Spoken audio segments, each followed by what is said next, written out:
देखिए हर खबर यहीं पर, सब्सक्राइब कीजिए TV9 भारतवर्ष। लल्लन जी, आपको क्या लगता है ऋचा दुबे जो है वो भी फरार है 2 जुलाई की रात से ही।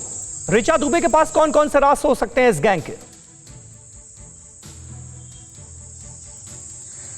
अब उसकी पत्नी है तो सारे के सारे राज होंगे उसके पास, क्योंकि वो एक कुख्यात अपराधी राजू खुल्लर की बहन है। अच्छा। वो भी बहुत इनका शार्प शूटर था और उसकी ये बहन है, तो पली पुछी तो उसी वातावरण में भी है।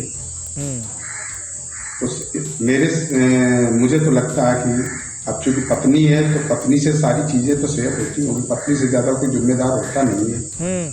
इस पत्नी के पास सारी जानकारी जरूर है। अच्छा, आपके पास आपने बताया कि 2 किलोमीटर दूर विकास दुबे के घर से ही आपका घर भी है।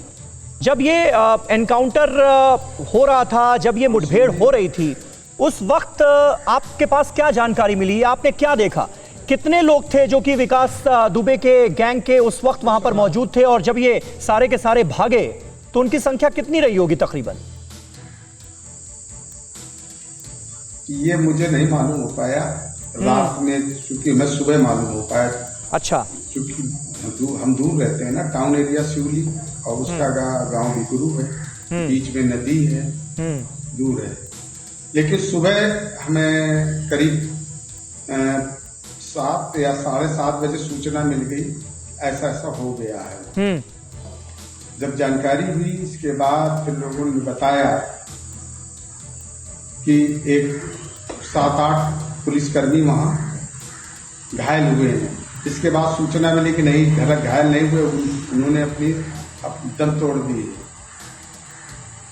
इसके बाद पब्लिक में एक दहशत का माहौल पैदा हो गया कि वो इतनी बड़ी घटना संतोष शुक्ला के बाद सेकेंड घटना थी ये। संतोष शुक्ला के बाद दूसरी घटना थी, मेरे यहाँ 13 हत्याकांड हुआ, इसके बाद की फिर घटना हो गई है। तो एक दहशत का वातावरण पैदा हो गया। लोगों के मन में आया कि अगर अब बच गया ये तो फिर ये क्या करेगा कोई। जब पुलिस वाले जिनके बीच में हम सब अपने को सुरक्षित महसूस करते हैं, उसमें एक अधिकारी, एक सीओ भी था, और उनकी सबकी दुर्दांत हत्या कर देता, पैर काट देता है, जिंदा पे पैर काट देता है। तो ये सारी स्थिति जब पब्लिक के बीच से निकल के आई तो पब्लिक एकदम सहमी दहशत में थी। मैं उस STF के स्टाफ को प्रणाम करता हूं जिन्होंने शुरू से ही 2 काउंटर उसी दिन कर दिए, 3 बीच में कर दिए, और आज विकास दुबे गिरफ्तार हो गया। तो लोगों के मन में ये जरूर आया कि नहीं, कुछ न कुछ तो हो रहा है।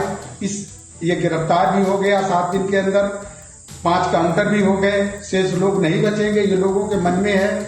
और लोगों के मन में यही है कि गिरफ्तार होने के बाद कहीं ऐसा ना हो ये बेल आउट हो जाए, छूट जाए, संतोष शुक्ला की हत्या की तरह। संतोष शुक्ला की थाने के अंदर हत्या हुई थी, इसके बावजूद ये बरी हो गया, इसका कुछ नहीं हुआ, ऐसा ना हो। बस सच्ची शहादत यही है कि जो 8 पुलिस वालों की जो शहादत हुई है, उनका सच्चा उनके शौर्य का सच्चा जो वो माना जाएगा कि उनके शौर्य का प्रतीक, कि इसको भी उसी तरह से बहुत जल्दी नष्ट कर दिया जाए, समाप्त कर दिया जाए। परवाह देश की, सोमवार से शुक्रवार रात 10 बजे TV9 भारतवर्ष पर।